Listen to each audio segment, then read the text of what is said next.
It's another day, another time to talk sport. Welcome to the Hot Spot Web. Daniel J is my name. Good evening, good morning, good afternoon from wherever you are tuned in watching us. It's a great thing to know that you are here already to enjoy the world of sport. It's going to be an exciting conversation starting today because every day we are going to be here talking about just one thing, the transfers, all the way until September, and then we get proper into the return of the biggest leagues in Europe. That includes, of course, the English Premier League and all the other leagues around. Now there are so many top stories going on. The latest story coming through when it comes to transfers has been talks of Real Madrid starman, that is Karim Benzema, being linked to a move to Qatar because Qatar has expressed, a club from Qatar has expressed interest in signing Karim Benzema, and he has told his club that he's interested in listening to the offer. Well, that is not what we're here to talk about today. Tonight, this morning, it is going to be mostly about Manchester United, the Manchester United transfer talk. This is after their coach's interview. He's exclusive today with the Times, that is Erik ten Hag. He revealed a couple of things and they did shape a bit of what you should expect from Manchester United. So for that reason, you've got to first of all subscribe to this channel. If you haven't, do subscribe. Share this video around, let people come through and watch and enjoy the world of sport here on the Hot Spot. It's an awesome time. It's a blessing for you to be a part of this conversation. Subscribe to the channel, the Hot Spot there. You can go on in the comment section and comment as well because there is a lot for us to discuss. And our poll question here as we do discuss Manchester United is going to be just that. Should David De Gea leave Manchester United? Do you think David De Gea should leave Manchester United? That's the talk we are going to be having. Of course, everyone has got their opinion about De Gea and his time at Manchester United since he joined in 2011, all the way from Atletico Madrid, winning only one Premier League title. But he has surely been a marquee player for this club. But at 32, with the haulers he's known for lately, do you think it is time up for the Spanish goalkeeper? What exactly do you think? Give me your thoughts in the comment section. We will be able to enjoy the conversation as it does go on. A sports or football conversation is never interesting without your opinion. So slide into your comments and we'll be talking about that. Now, as I said, we are going to talk mostly about Manchester United. Now, Erik ten Hag, the coach of Manchester United, came out today and spoke in an exclusive interview to Henry Winter, that is of the Times, and he revealed quite a couple of things, including of course the issues to do with Mason Greenwood and whether he will return or not. Remember that Manchester United's biggest issue right now, if you ask me, and that's why today we are going to dwell on two departments of Manchester United. And next time we'll talk about another club probably, but today it's going to be mostly Manchester United. Why? I feel there are two key departments that Erik ten Hag has got to sort if Manchester United is going to be competing for titles next season. That's the goalkeeping department and the striking department. For me, those are the elephants in the room, or the elephants in Old Trafford, if you know what I mean. Those, for me, are the elephants in the room. And I'll start off with, of course, the striker problem at Manchester United. And I'll ask you, how will this problem be solved? How should Manchester United solve this striker problem? There is a serious striker problem at Manchester United. How on earth are they going to solve it? So, of course, those two players, Anthony Martial and, of course, their players' play of the season in Marcus Rashford, have been banging in the goals. This season alone, Marcus Rashford has scored 30 goals for Manchester United across all competitions. Now, that's brilliant, isn't it? But to be honest, that's not enough if you've got a team like Man City to compete with, having a player who arrives 6 games late in the Premier League, but is able to bang in 36 goals. That is Erling Haaland. So it shows you that obviously Manchester United has got a lot of work to do in terms of getting goals. So for me, it's a crucial department. Now, how are they going to deal with that department? Now, Manchester United has been linked to several players, several strikers, and the most imminent in terms of reports, if recent reports have been anything to go by, for me has been that man, Harry Kane, who is priced at over £100 million by Tottenham Hotspurs, and he's certainly a hot player, and he has scored all the goals. There's no introduction needed for Harry Kane. I mean, at 30, he's of age and stuff. He has got the goals. I feel he has got at least 2 more seasons left in his feet. At least that is, quote me right. At least he could do more. I mean, strikers don't usually shine a lot beyond 32, but he's 30 right now. But if he did, I wouldn't be so shocked because, I mean, if you look at Hurricane's injury, record, he last got a major injury in, I think, 2020, 2021. So in terms of, health, he has been able to keep healthy in the past couple of years. But the sad news for United might be the fact that Daniel Levy might not be willing to sell, his best player to an opponent, even if he's coming in the final year of his contract. He's being left with 1 year, to his contract, and he's not exactly excited about signing or renewing. He knows it's the evening of his career, and he wants to win titles. That is Harry Kane. So certainly, he would want to cross over to a club that would compete for titles, that would guarantee him titles and competition for them. So he certainly might not want to put pen to paper. And even if even if Tottenham Hotspur would want to keep hold of him, they might have trouble doing that. But according to reports coming through from London, Daniel Levy is not willing to sell Harry Kane to an opponent because he believes Spurs can still be title contenders, and if they are going to be so, they can't be selling their best player to a rival like Manchester United. So this is why I think the talk of Harry Kane is becoming a difficult one. But of course, Manchester United has always had options. They had spoken of Victor Osimhen and of course. Vlahovic, the Serbian, that's another player, a striker they had spoken about. But also reports coming in, the latest reports, of course, from, and right now the transfer window has not yet officially opened. So the rumors still make sense because the rumors eventually can turn into stories. Now, the talks coming through from Italy suggest that the Inter Milan striker, the man who has banged in 28 goals in 55 appearances for Inter Milan, he's in the final of the UEFA Champions League. Lautaro Martinez is coming up, emerging as an option for Manchester United. That if they fail on their first three priorities, that is Harry Kane, who, again, like I said, reports say Daniel Levy is not willing to sell him to an opponent in the Premier League. In fact, apparently, he offered him to Real Madrid with the condition of them giving him Eden Hazard and some bit of money. So, if he's out, Osimhen, Napoli will price him at probably close to 150 or so million pounds, which I don't think Man United will be willing to pay. Then Dusan Vlahovic, again, another third option. Now Lautaro Martinez is emerging, the 25-year-old striker, as another potential signing there from Inter Milan. So those are the players that Manchester United are looking at to go on and boost their striking line. Now, and that's a bit of the order. I do feel, though, that if Lautaro Martinez emerges as one of the options, it could be actually a likely option if you consider the situation of all the others now, because I feel Inter Milan, after reaching the final of the Champions League, they would be willing to cash in and, of course, make some more money. And Martinez, at 25, is priced at about £65 billion. That's a player, and he does bang in the goals. He's one of the hottest players now in world football. In the Italian Serie A, he has banged more goals for Inter Milan than Romelu Lukaku.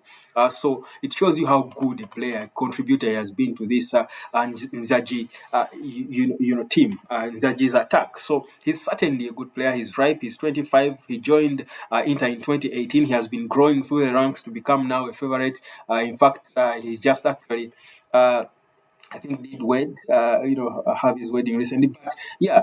So for me, I think he can be actually a serious option for Eric Ten Hag in terms of boosting his striking force. So that's one of the players that Manchester United are talking about. Now, for me, it doesn't matter which striker Manchester United does bring. I certainly believe they will go for a top striker because they know the point is they do need to sign a striker as well as they can. If they are going to go into their preseason, have a good preseason with their full squad, and again, they have got to sign some of these players early. Things of them signing players, the way they signed Anthony at the death of the transfer window, I think do not help the club because then players are fitting into the team during the season, when the season is going on. You need a proper preseason, and that's the thing that some of the best coaches, the lucky coaches get.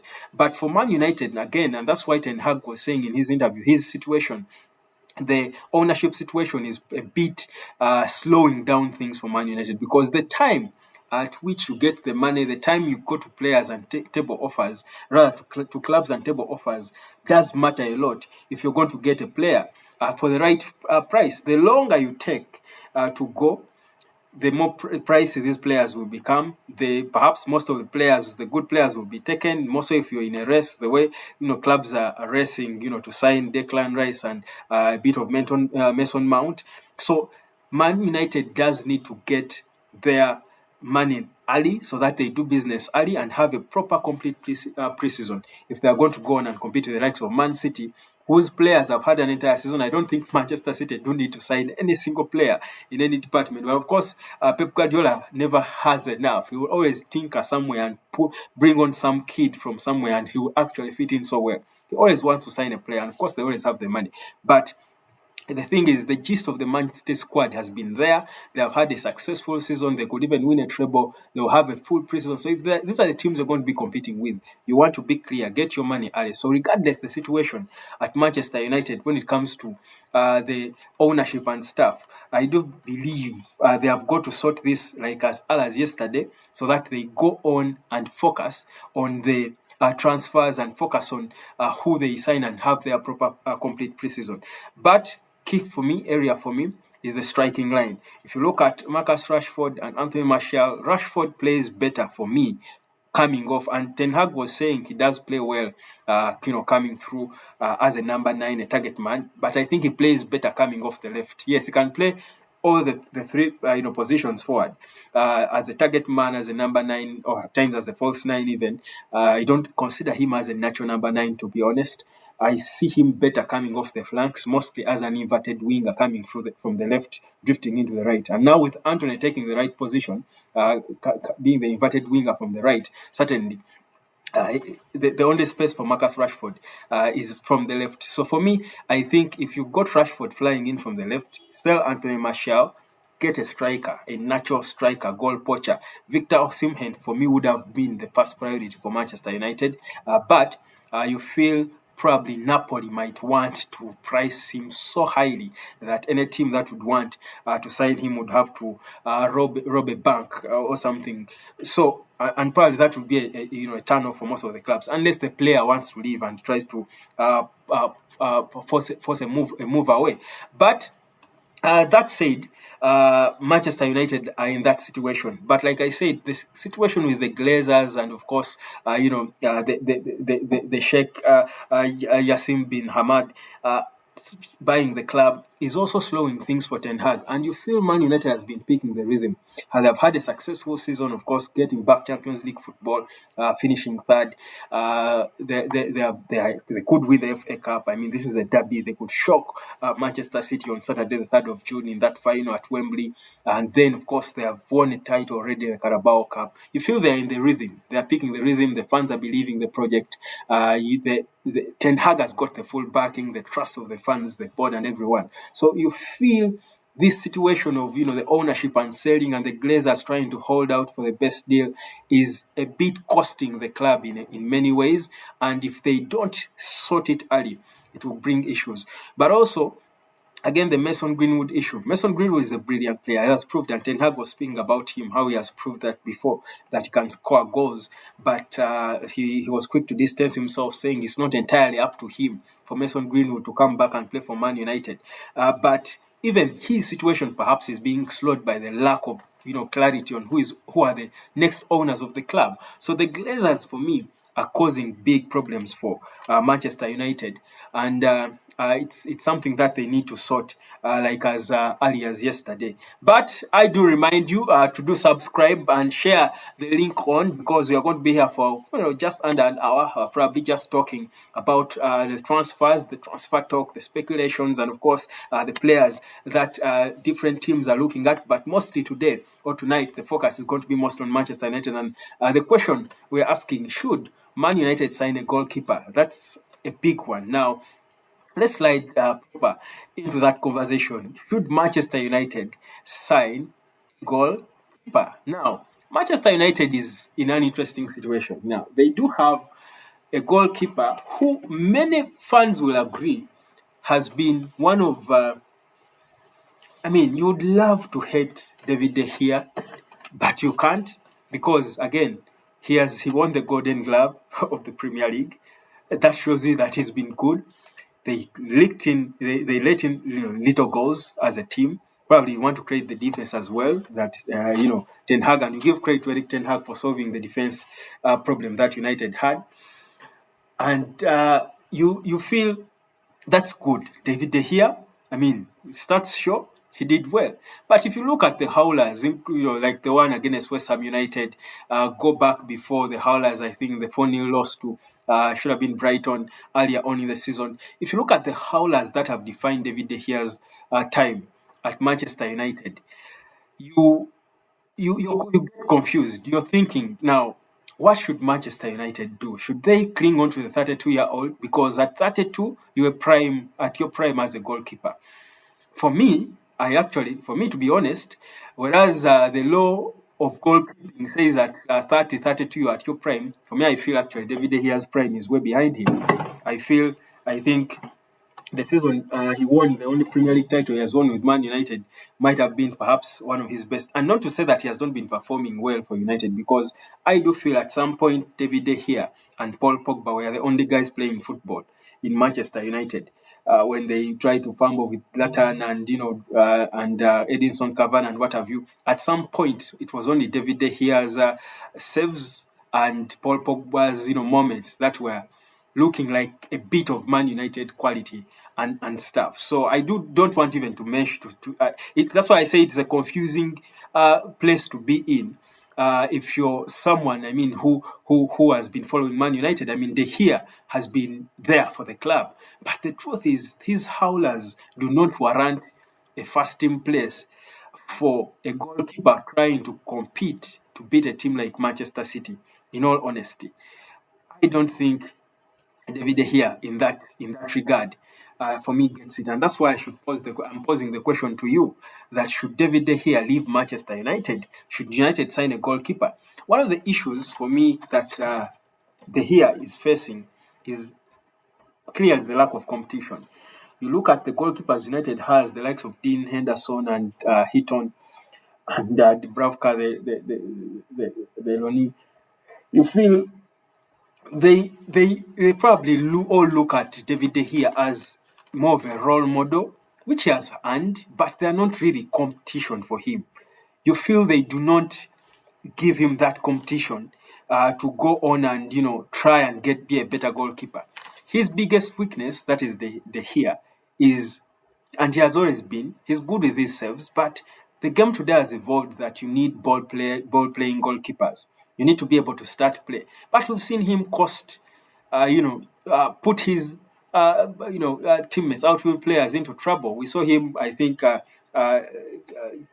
cause trouble to Christian Eriksen. I forget the game which United was playing, when he passed the wrong ball to Eriksen and the poor Eriksen just had to fumble and bang, it's a goal in. So you feel he needs a goalkeeper who is going to give him serious competition. And the goalkeepers United has now are not quite doing that. For me, that's a huge problem. And that's why I say if Ten Hag gets any money, which is reported, I think he should be getting close to £200 million, which is good money. Again, like I said, the question is not whether they will give him money, it's when they will give him the money. So it's not just about whether they give him money or not. It's even the when does matter, like I told you. But on that money, for me, I believe one of the areas he has got to sort. Let's them stop pretending. David De Gea is no longer a starting material of a goalkeeper for a team like Manchester United trying to compete next season with Arsenal, with Manchester City, of course, that is by far ahead of the rest. So far ahead of the rest, I don't think David De Gea should be starting. If he is starting, he needs a proper goalkeeper who is going to give him serious competition. Now, is he getting that from the Hitons of this world? For me, he's not getting that. Question is, which goalkeepers then are available. United has been linked with a couple of moves for several goalkeepers, but who of them do you feel is one who could give the competition he should get?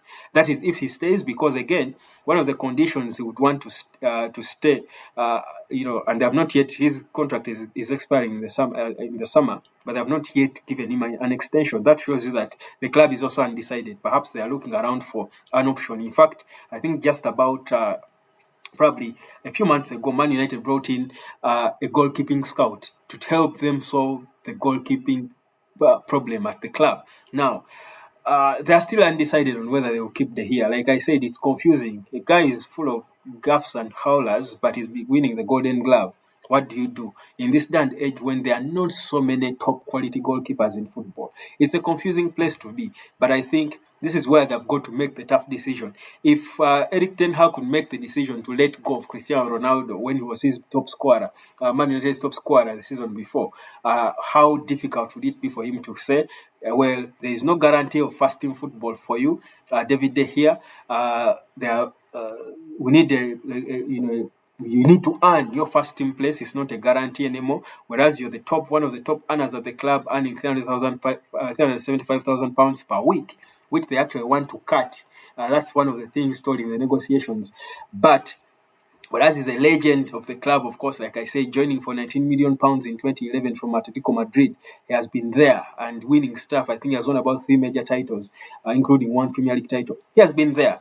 But I think his time is done. It's time out for him. If teams like Liverpool could let go of Firmino, I think Man United can afford to let go of David De Gea and bring a new lease of life in between their sticks. Get a young, more ambitious, energetic goalkeeper who has got qualities that David De Gea has been lacking. Whereas he's good in his, saving goals, which is the first thing I think you look out for in a goalkeeper. And Ten Hag was clear about that. They've tried to work on him in terms of his ball distribution and all, but it's not quite coming through. But also the errors he keeps making will only get worse because the competition in the Premier League next season is going to be even tougher. The game is going to be increasingly faster. I believe Chelsea is going to be competing in the top 4 proper. I saw that game against United, their loss against United, whereas they lost. Chelsea played like a team that, if you give them time with Pochettino, they will actually play good football and cause headache and fast football. You look at Manchester City needs no introduction. Arsenal, I think you need a ball-playing goalkeeper, a fast goalkeeper, and the here for me is not quite that. Subscribe to the channel. Go on in the comment section.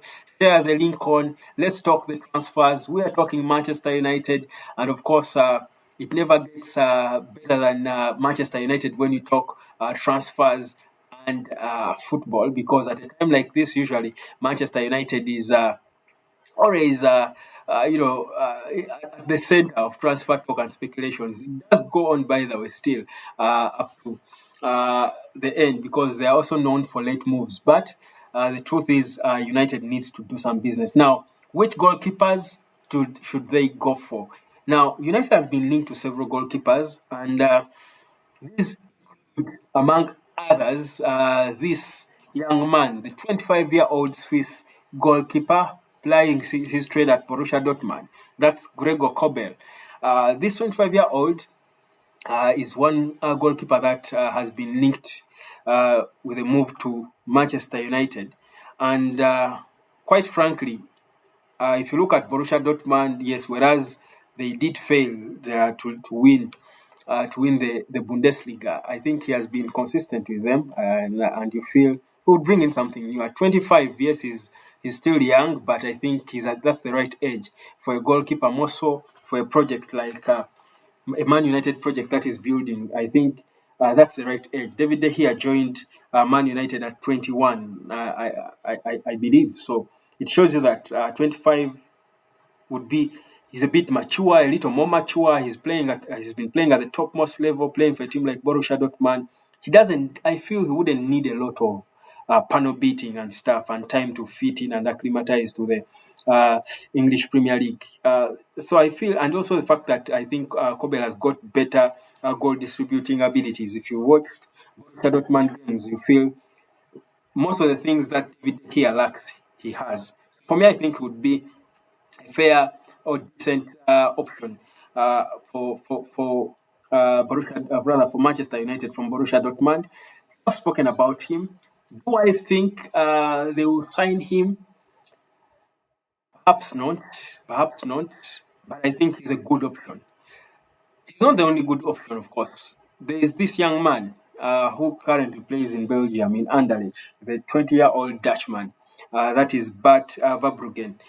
Verbruggen is another good ball distributor, playing, of course, his football in Anderlecht. I should have watched just a few of his videos. I've not watched him a lot. The way I can speak about Kobel, but the fact that he's 20, you feel he's he's young enough, and you see you need a bit of that. He's young enough. Is he perhaps, could you say, is a little too young that for a goalkeeper? But like I said, David De Gea arrived at Man United at 21, almost 20, almost the same age as this kid, and he's been there, starting in between the sticks all these years, just getting better until at a point when he became, known for howlers. So you feel, yes, depending on what Man United want, do they want a goalkeeper who will be there the way David De Gea has been there and built for the future? Perhaps they might look at this young Dutch kid. Would they want a goalkeeper who comes with maturity, who comes and straight away is going to go in between the six starting games and competing in the Champions League and stuff? Or if they choose even to keep David De Gea around, will they want a goalkeeper who can actually give competition to David De Gea? Perhaps they would go for Kobel. But this young man is more of a longer term project, because I think he's a brilliant goalkeeper. So again, that depends solely on what Manchester United would want, or how they view their project uh, as a team. Now, the other option, which I think for me would be the top option, the top option.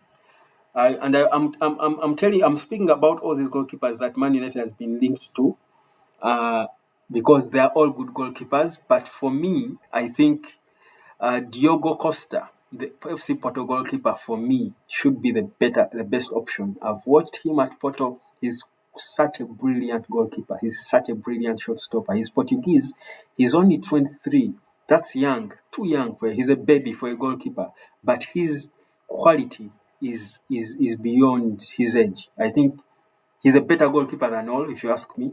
I do think. Whereas FC Porto did not win the league title, they considered the second least goals in the league in Portugal. It was won by Benfica on the final day of the season. They actually won 3-0. He didn't concede in that game. But what a brilliant goalkeeper with great maturity. I feel he's a leader. He has his confidence. You can see even just from that photo, his body language, just shows you a confident goalkeeper. He's brilliant. If you haven't watched him, go look for his videos on YouTube or wherever. He's a top goalkeeper. So for me, for a United fan, he should be for me the first option that Manchester United is looking at. And just to perhaps give you some bit of hope. Apparently, in the last game that Porto played in the in the league, in the Portuguese league, he as if bid farewell to the fans and his teammates. So perhaps that could be a sign, but he's quite pricey. He's priced at about 65 million euros. That's a lot of money for a goalkeeper, for a 20-year-old goalkeeper. 65 million is top money. But that shows you how good he is. For me, he would be option number one if Man United were to sign. But is Ten Hag thinking of signing a goalkeeper? Perhaps he has thoughts of doing so. Is he decided?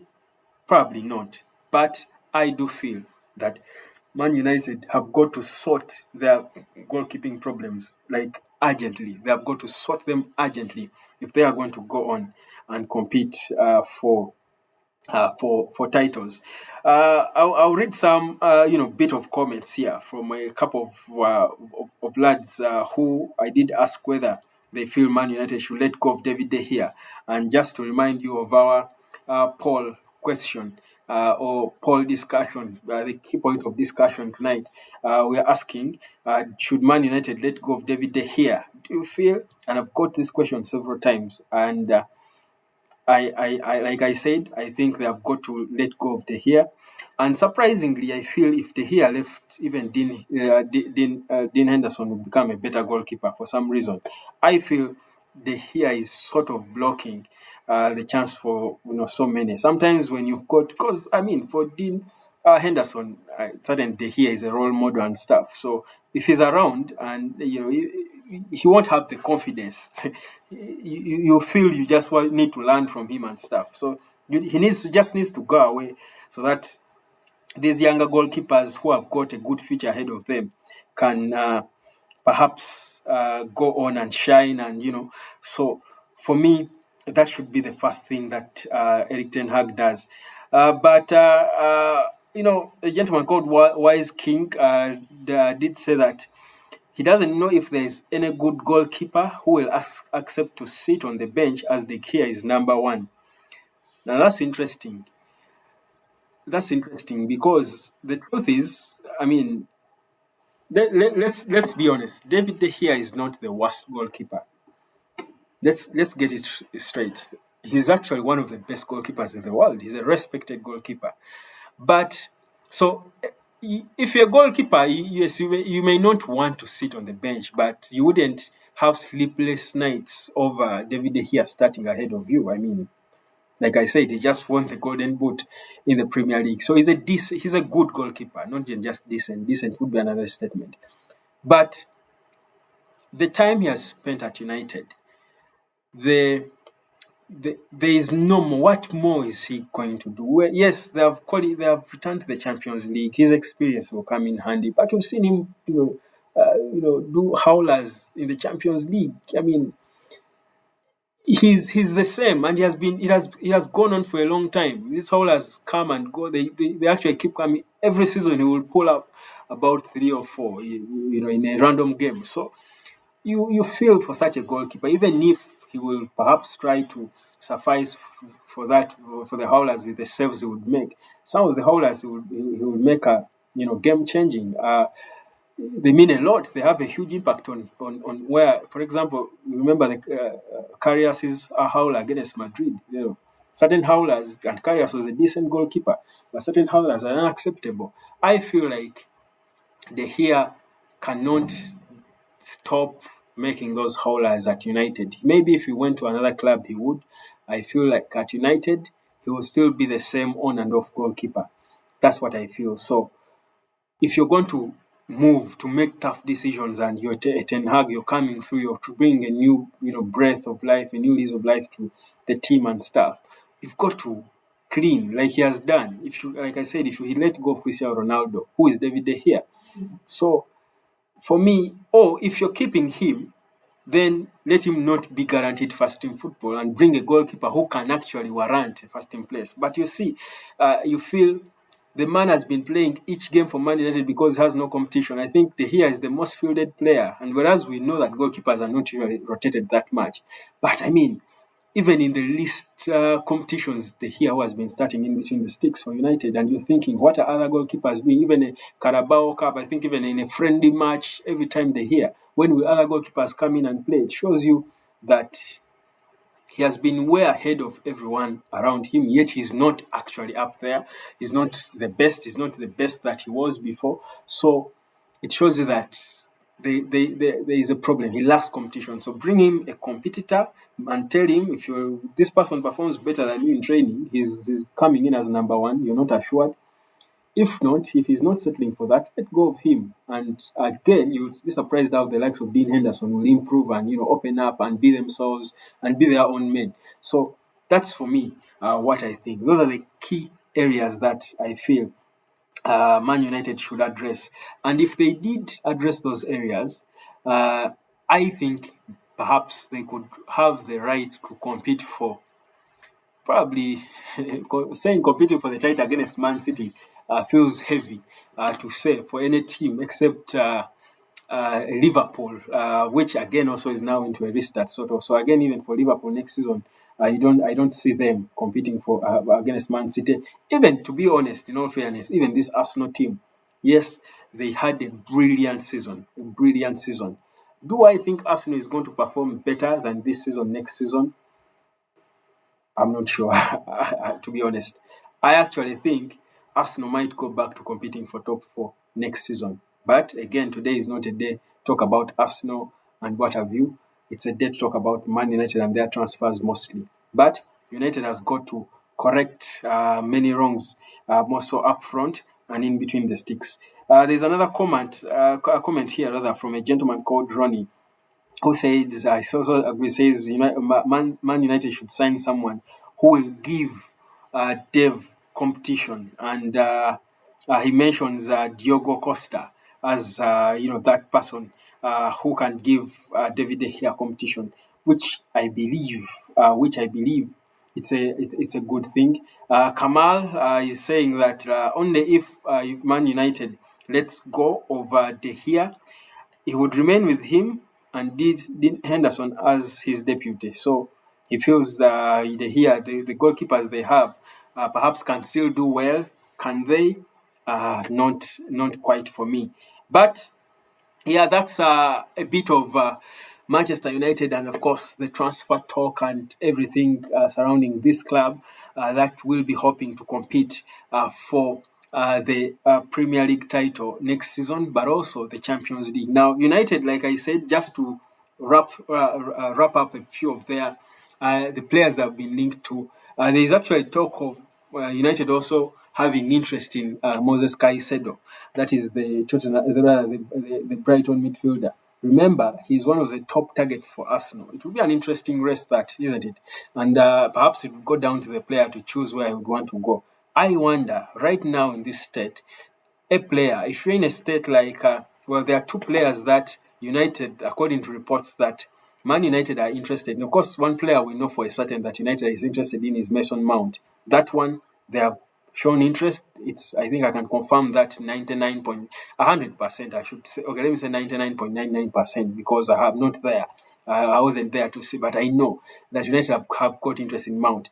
But if you look at the other players that United is interested in, and at the same time Arsenal is interested in, a player like Declan Rice and Moses Caicedo, if you are any of those two players and these two teams come for you right now, Arsenal finished second in the Premier League last season. They had a stellar season the way they did, played beautiful football, but they were second, won nothing. Man United seem to be coming back. They were not playing as good as Arsenal, but they finished third, just behind Arsenal. They are back in the Champions League. They won the Carabao Cup, and they could win the FA Cup. So if you're a player like Caicedo, which team would you choose over the two? Would you go for Man United or would you go to Arsenal? Again, players look at a lot of things. Again, like I clearly said, titles. Now, both teams perhaps not in the same place. If you talk titles, United perhaps have an edge because they've got the Carabao Cup and they could win the FA Cup. And they look more like a team that can easily win the Premier League next season than Arsenal? I actually think if United made the right changes, the right adjustments, and they have a proper, full, complete preseason, they could have an edge over Arsenal in terms of competing against Man City next season. I think United would have an edge. Arsenal, I'm not quite yet convinced. And this season I feel, it would be like those one-off seasons where, these kids were psyched up and stuff. So for me, so that's why I posed the question. If it were you, if you're Caicedo right now, one team coached by the Arteta we know, the other coached by Ten Hag, they are both world-class coaches. Of course, Ten Hag is more experienced than Arteta, but Arteta has proved that, he has proved what he can do, how good a manager he is. If you are Caicedo or if you're Declan Rice, which of the two teams would you choose? Go in the comment section and drop your comment and let me know what you think. But, thank you so much. I think Transfer talk will continue tomorrow. We'll be back here. We'll probably talk a bit about the breaking news, the breaking stories. Of course, like I told you, as we came on, the latest story coming through, of course, from Fabrizio Romano. He did break this one that a club in Qatar has expressed interest in Karim Benzema, and Benzema is interested. And of course, we spoke about, of course, the other, transfer talk. There is talk, by the way, that even Pochettino could join the race for Harry Kane. That he feels, of course, because they've had a relationship before, he would convince him to go to London. Remember, Pochettino says he doesn't have Joao Felix in his plans, so Felix will be going back to Atletico. So certainly, Pochettino might want to sign a striker, a striker, if that is if Chelsea can still spend, because they spent so much money. They spend so much money, but I believe they can, because they've got so many players they can sell off to recover a bit of pounds and sign one. They don't need so many players. They need to trim their squad and sign one or two marquee players. So trim by signings, by selling off so many 20, 25, 15 million pounds, get your losses, but compile those into money that can sign a top player like Harry Kane. So again, and Kane is a London boy. So it's the only London team showing interest in him. If Chelsea is the only London team showing interest in him, he would want to go there. But like I said, Daniel Levy is being stubborn. He's saying he's not selling to a competitor, a Premier League club. He would rather offer him to Real Madrid. And when Real Madrid comes in the picture, if you are any player, if you're Harry Kane, I think you will just pause and listen, because Real Madrid, there is only one Real Madrid, to be sure. I think today in world football, there are only two teams that you cross to as a player and you're almost guaranteed winning a trophy: Real Madrid and Manchester City. You're almost guaranteed, and I'm being intentional in using the word almost. There are no guarantees in football because it's such a mischievous game, but almost guaranteed is Real Madrid. So if Madrid had showed any interest in Kane at 30, and he's a proper galactic of our times, of this generation, certainly I don't think he would listen to United or whichever other teams that are showing interest in him. But that is that. And of course, I also, maybe one thing I almost forgot, why I think Diogo Costa could actually be, if United go on to sign a goalkeeper, it could be one they could go for. His agent is George Mendes, the legendary George Mendes, the agent of Cristiano Ronaldo. And you know the history between him and United are also pulling off the best business. And he has some good players, only a few of his players will flop. He's quite a top agent. He's a complete agent. So you feel a player, because for a player to play at that level and consistently perform, your agent matters a lot, because these footballers are young footballers. So in many time, your agent is taking care of you. And to play there are so many talented players, but to play at a club like Manchester United, it goes beyond your talent, goes into your mentality, your humility, and how you're handled. Now, if you talk agents who handle players, I don't think there is a better agent than George Mendes. That's why he's called the super agent.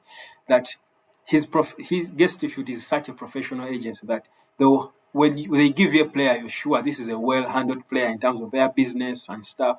So that again can for me again is one of the other things that I feel makes Diogo Costa a good player, because you trust the agents. Some of these agents are money makers who just confuse these players. Yes, George Mendes is a money maker, but he will make a lot of his money. His players are always quite expensive, but they are worth it. But some of these agents, you saw the issues with Paul Pogba and his, agent back then at United. These agents will keep confusing some of these players, and they make, because these are young footballers, agents want to earn their commission, so they make them do mistakes. So again, the agent of the player does matter a lot if they are going to make a move and succeed at the club. So that's why I think for a goalkeeper, if of the three options I mentioned, Bart Verbruggen, Kobel, and Diogo Costa, if it were upon me to advise Ten Hag or the goalkeeping instructor they brought in, I would tell them to choose Diogo Costa, the man from FC Porto. Thank you so much for being a part of the conversation. Subscribe to the channel if you haven't. Let's keep talking transfers. We'll be back tomorrow, same time at exactly 10 p.m. That's 22 hours. And we'll be here to talk a lot more about the transfers. We don't know what will have happened then. Of course, there will be more rumors, more talk. But maybe tomorrow we'll focus more on Arsenal. I said I don't think Arsenal will be as competitive next season as they have been this season. And I do want to defend that statement. That is tomorrow when we do meet again. Thank you so much for being a part of the conversation. My name is Webb. Have yourselves